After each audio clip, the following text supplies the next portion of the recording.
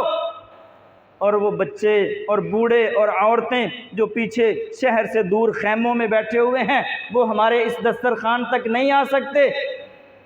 امیر المومنین نے باقاعدہ خدمت کی کمیٹیاں بنا دی، دستے بنا دیے کہ خیموں میں چکر لگانا ہے، کوئی عورت، کوئی بچہ، کوئی بوڑھا بھوکا نہیں رہنا چاہیے، وہاں تک کھانا پہنچنا چاہیے۔ اور اتنا پریشان ہوتے کہتے ہیں اگر فرات کے کنارے پر کوئی کتا پیاسا مر گیا تو مجھے ڈر لگتا ہے کہیں اللہ مجھے اس کے متعلق نہ پوچھ لے۔ اور صحابہ فرماتے ہیں اتنا روتے اللہ اس آفت کو ہم سے دور کر دے، کہتے اللہ اپنے نبی کی امت کو کم از کم میری حکومت میں ہلاک نہ کر دینا۔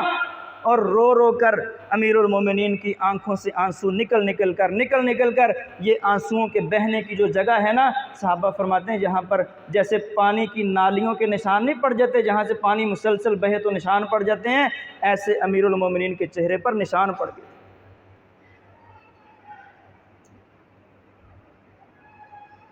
لوگوں کی مردم شماری کی، کس گھر کے کتنے افراد ہیں، ٹوٹل کتنے افراد ہیں، اس وقت مدینہ میں پناہ گزین کتنے ہیں۔ حافظ ابن کثیر رحمہ اللہ نے لکھا کہ 50,000 سے لے کر 60,000 تک لوگ تھے جو باہر سے مدینہ میں آ کر بیٹھے، اور 9 مہینے تک امیر المومنین ان کو پکا پکایا کھانا کھلاتے رہے، جب تک بارش نہ برسی اور یہ بحران ختم نہ ہوا اور یہ قحط ختم نہ ہوا، امیر المومنین ان کو مسلسل کھانا کھلاتے رہے۔ اور پھر صرف یہ نہیں کہ لوگوں کی ڈیوٹی لگا دی اور چپ کر کے جا کے سو گئے یا کہیں بیرونی ملک دورے پر چلے گئے، ایسا نہیں، خود اپنی کمر پر راشن کے بورے اٹھاتے، آٹا اٹھایا ہوا ہے، چاول اٹھائے ہوئے ہیں، خیموں میں چکر لگا رہے ہیں، کسی کو بھوک تو نہیں لگی۔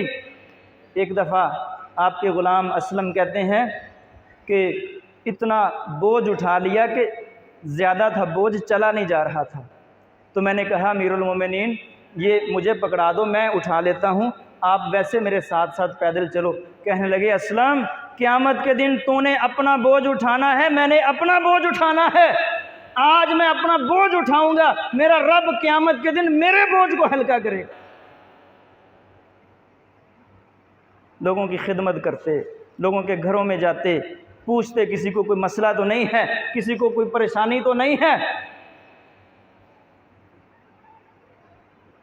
اور صحابہ فرماتے ہیں جب تک یہ پورا 1 سال یہ بحران رہا، عام الرمادہ کا، عام الرمادہ اس کو کہتے ہیں، رمادہ کا معنی راکھ سوا، اتنی خشک سالی ہو گئی کہ دھواں اڑتا تھا، راکھ اڑتی تھی، اس لیے اس کو عام الرمادہ کہتے ہیں۔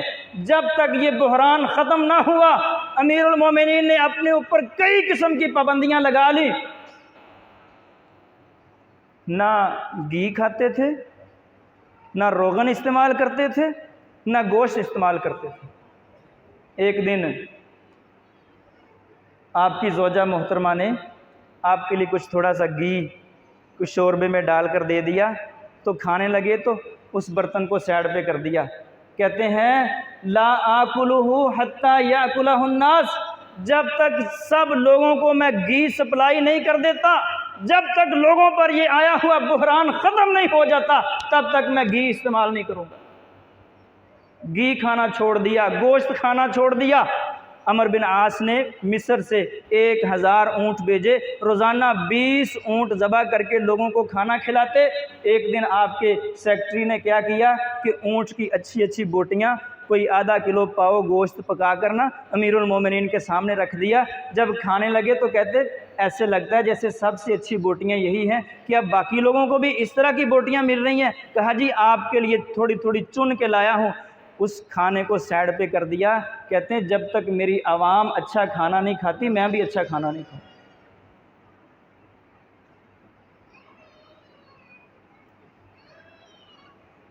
اور اتنے کمزور ہو گئے، حافظ ابن کثیر رحمہ اللہ لکھتے ہیں فَأَسْوَدَ لَوْنُ عمر، حضرت عمر کا رنگ کالا ہو گیا۔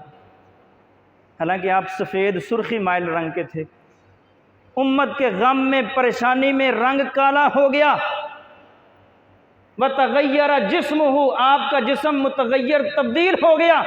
صحابہ فرماتے ہیں ہمیں اس بات کا خطرہ پیدا ہو گیا کہ اگر یہ قحط مزید کوئی مہینہ 2 مہینے نہ ختم ہوا اور یہ قحط تھوڑا سا اور طول پکڑ گیا تو ہمیں یہ ڈر لگنا شروع ہو گیا تھا کہ کہیں امیر المومنین فوت ہی نہ ہو۔